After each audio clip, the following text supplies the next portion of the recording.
Assalamualaikum warahmatullahi wabarakatuh. Jumpa lagi dengan si Maghrib. Pada kesempatan kali ini saya akan membacakan sebuah cerita pengalaman horor, kisah nyata yang dialami oleh Reza saat menginap di rumah temannya. Selamat bergabung, selamat mendengarkan.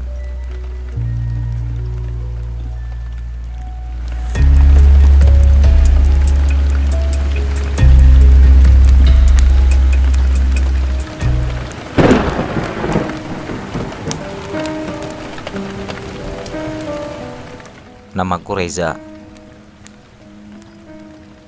Kejadian ini terjadi di Bandung sekitar awal tahun 2010. Pada saat itu aku masih duduk di kelas 3 SMA.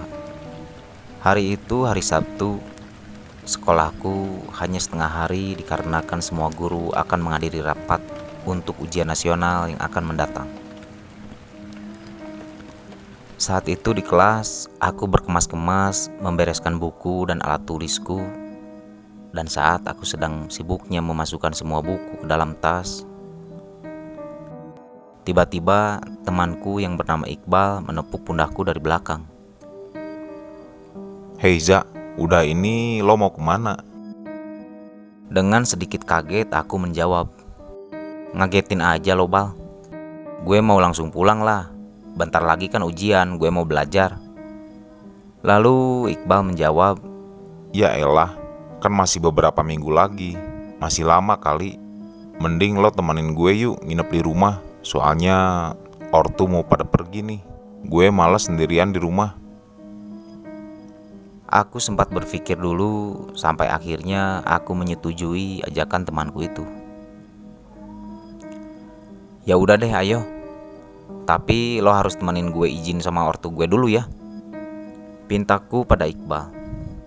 Beres. Jawab Iqbal sambil menepuk pundakku. Singkat cerita, aku pun tiba di rumah Iqbal. Rumah Iqbal terlihat sangat seram. Rumah model Belanda zaman dulu. Terdapat banyak lorong yang gelap karena sedikitnya ventilasi.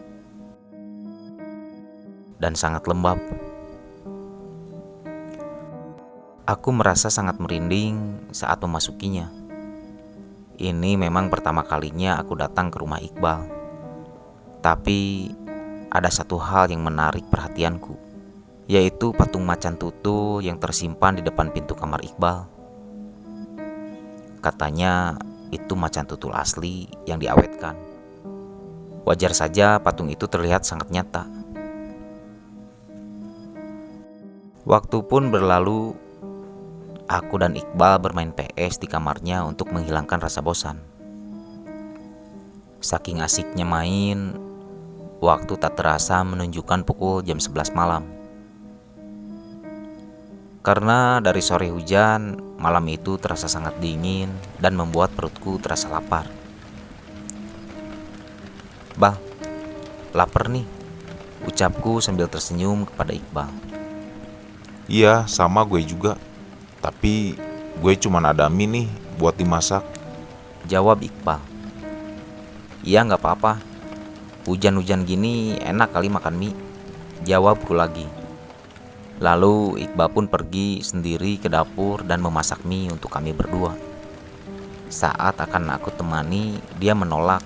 Katanya biar dia sendiri saja. Anggap saja ini ucapan terima kasihnya kepadaku karena telah menemaninya di rumah.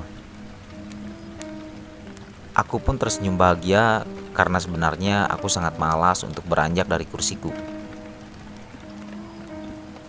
Sekitar 40 menit berlalu, Iqbal tak kunjung juga datang. "Kenapa Iqbal lama sekali sih?" tanyaku dalam hati.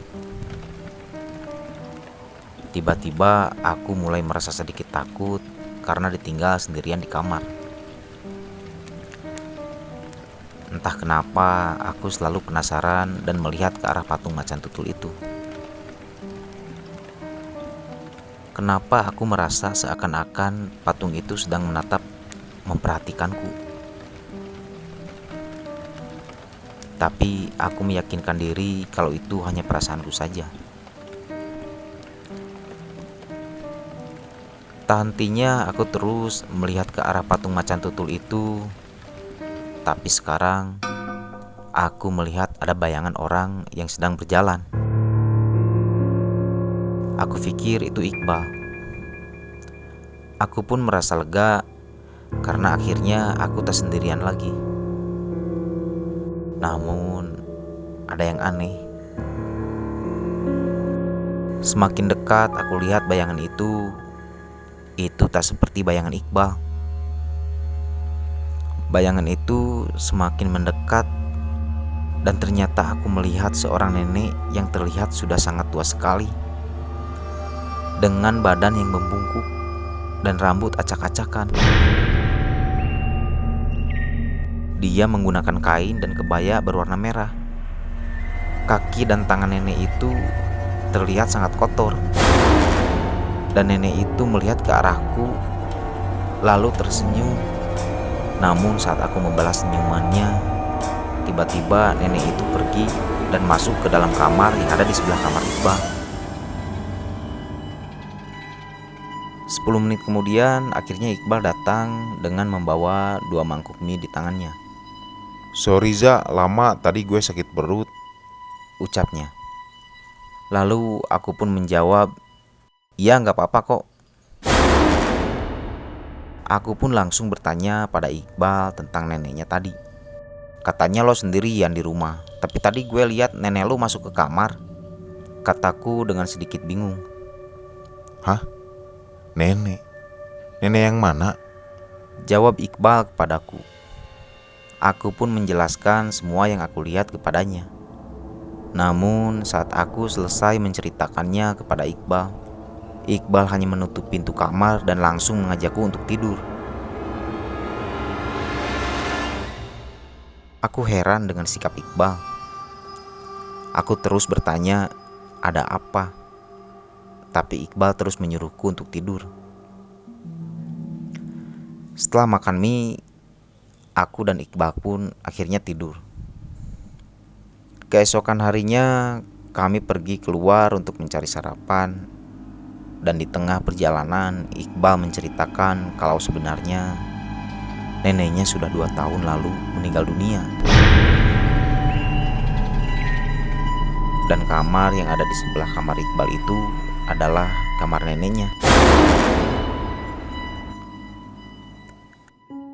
Awalnya aku tertawa dan tidak percaya, namun Iqbal terus meyakinkanku. Katanya arwah neneknya memang masih selalu terlihat berkeliaran sekitar rumah. Apalagi kalau ada orang baru atau tamu yang datang, pasti neneknya selalu terlihat muncul. Itu sebabnya Iqbal tidak berani untuk tinggal di rumah sendirian. Aku pun merasa kaget dengan cerita Iqbal.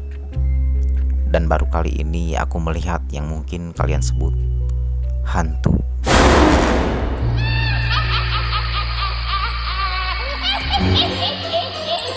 Hehehe